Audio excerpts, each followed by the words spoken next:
நடைபாதை சிறு வியாபாரிகளின் கூட்டுறவு கடன்கள் தள்ளுபடி செய்யப்படும் என்று அதிமுக தேர்தல் அறிக்கையில் தெரிவிக்கப்பட்டுள்ள நிலையில் அது குறித்து மக்கள் குரல் பகுதியில் திருவள்ளூர் மக்கள் தெரிவித்த கருத்துக்களை நாம் பார்க்கலாம். வரவங்களும் அட்டே தான் சொல்றாங்க தள்ளுபடி பண்றேன்னு. ஆனா இது வரைக்கும் பண்ணது கிடையாதுங்களா எதுவுமே. இப்போ முக ஸ்டாலின் ஐயா தான் சொன்னாரு ரோட்டு வாரம் கடை வச்சுருக்கு எதுவுமே எந்த ஒரு டிஸ்டர்பும் பண்ணாத ஒரு ரோட்டு வாரம் வச்சுருக்கு போய்க்கலான்னு. ஆனா அது மாதிரி எதுவுமே கிடையாதுங்க.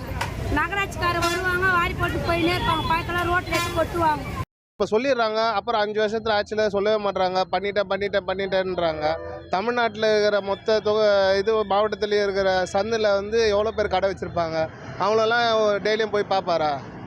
அவருக்கு டைம் இருக்குமா? இல்லை அவர் எம்எல்ஏ கிட்ட சொல்கிறாரு, எம்எல்ஏ கவுன்சிலர் கிட்ட சொல்கிறாரு, கவுன்சிலர் பார்ப்பாரா? பார்க்க மாட்டார். ஒரு 4 கடை ஃபோட்டோ எடுத்துகிட்டு போயிடுவாங்க, அதோட அந்த விஷயம் முடிஞ்சிடும். இறங்கி வேலை பார்த்தா எல்லாமே கரெக்டாக தான் நடக்கும். தள்ளுபடி பண்ணுவான்னு பார்த்தா முடியாத சாத்தியம் இல்லைன்னு தான் சொல்லுவேன். வாங்கலையா, நாங்கள் வாங்கினா தானே தள்ளுபடி பண்ணுவார். பெரிய பெரிய ஆசாமிங்க வாங்கியிருப்பாங்க, டிராக்டர் வாங்கியிருப்பாங்க, லாரி வாங்கியிருப்பாங்க, பஸ்ஸுங்க வாங்கியிருப்பாங்க, லோன் வச்சா அவங்களுக்கு தள்ளுபடி பண்ணுவார். எங்களை மாரி எங்கெல்லாம் நாங்கள் அவ்வளோ லோன் எல்லாம் வாங்குறதில்ல. அப்படி தப்புட்டாரி வாங்கணுமானா நகராட்சியில் ஒரு 10,000 5,000 எங்களுக்கு தருவாங்க, அதை நாங்கள் திருப்பி கட்டிடுவோம். எங்களால் கட்ட முடியலன்னா நாங்கள் வாங்க மாட்டோம்.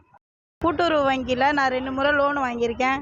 2 முறை லோன் வாங்கினதில் ஃபஸ்ட்டில் தள்ளுபடி பண்ணிட்டாங்க முன்னாள் அமைச்சர் வந்ததுனால. இதுக்கப்புறமா அவர் வந்தாலும் தள்ளுபடி பண்ணுவாருன்ற நம்பிக்கை எனக்கு இருக்குது. நான் 2 3 4 5 வாட்டி லோன் வாங்கியிருக்கேன். இப்போவும் இந்த லோன் போயிட்டுருக்கு. அவர் வந்தால் தள்ளுபடி பண்ணுவாருன்னு நாங்கள் நம்புகிறோம். ஒரு விதத்தில் எல்லாருக்குமே நல்லது தான். ஆனால் ஒரு விதத்தில் பார்த்திங்கன்னா எல்லாருமே சோம்பேறியாக ஆக்கிற மாதிரி இருக்குது. இதனால் இந்த தள்ளுபடிலாம் வேணாம், மக்களுக்கு நல்ல வேலை கொடுத்திங்கன்னா நல்லாயிருக்கும்.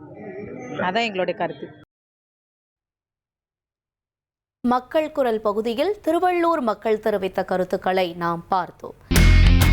இனி செல்லும் இடமெல்லாம் செய்தி. தந்தி டிவியின் வாட்ஸ்அப் சேனலை ஃபாலோ பண்ணினா செல்ல இருக்கும் இடமெல்லாம் செய்தி. இதோ QR கோட் இப்பவே ஸ்கேன் பண்ணுங்க, ஃபாலோ பண்ணுங்க.